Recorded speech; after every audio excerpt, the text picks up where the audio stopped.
যুক্তরাজ্যের লন্ডনে অবস্থানরত সাবেক প্রধানমন্ত্রী ও বিএনপির চেয়ারপারসন বেগম খালেদা জিয়ার সঙ্গে সাক্ষাৎ করেছেন বাংলাদেশ জামায়াতে ইসলামীর আমির ডাক্তার শফিকুর রহমান ও নায়েবে আমির সৈয়দ আব্দুল্লাহ মোহাম্মদ তাহের। লন্ডনে খালেদা জিয়ার ছেলে বিএনপির ভারপ্রাপ্ত চেয়ারম্যান তারেক রহমানের বাসায় তাদের এ সাক্ষাৎ হয়। এ সময় তারেক রহমানও উপস্থিত ছিলেন।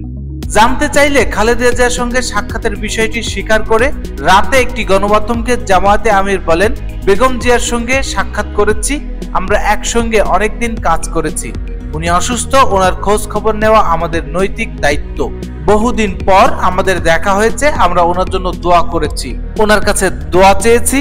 লন্ডনে খালেদা জিয়ার বড় ছেলে ও বিএনপির ভারপ্রাপ্ত চেয়ারম্যান তারেক রহমানের বাসায় আছেন খালেদা জিয়া। তিনি সেখান থেকে লন্ডনের ক্লিনিকের চিকিৎসকদের তত্ত্বাবধানে চিকিৎসা নিচ্ছেন।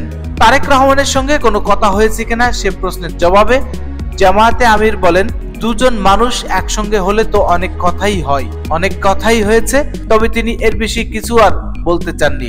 জামায়াতের আমির শফিকুর রহমান গত 4 এপ্রিল ব্রাসেলস সফরে যান। এই সফরে তার সঙ্গে ছিলেন দলের নায়েবে আমির আব্দুল্লাহ মোহাম্মদ তাহের ও আমিরের আন্তর্জাতিক বিষয়ক উপদেষ্টা মাহমুদুল হাসান। ব্রাসেলস থেকে জামায়াতের আমির শফিকুর রহমান ও নায়েবে আমির আব্দুল্লাহ মোহাম্মদ তাহের লন্ডনে যান। বেগম জিয়ার সঙ্গে জামাতের শীর্ষ 2 নেতার সাক্ষাৎ, কি বিষয় নিয়ে আলোচনা হয়েছে তা এখনো জানা যায়নি।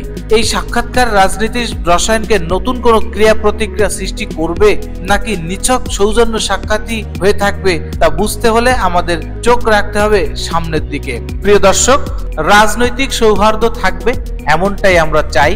রাজনীতি জায়গায়, মানুষের সৌহার্দ্যের জায়গায়, এটাই স্বাভাবিক। আমিরে জামায়াত এবং বিএনপি চেয়ারপারসন ও তারেক রহমানের সাথে এই সাক্ষাৎ নিয়ে আপনাদের কোনো মতামত থাকলে আমাদের কমেন্টসে জানিয়ে দেবেন এবং চ্যানেলটিকে সাবস্ক্রাইব করে রাখবেন। ভালো থাকবেন, ধন্যবাদ।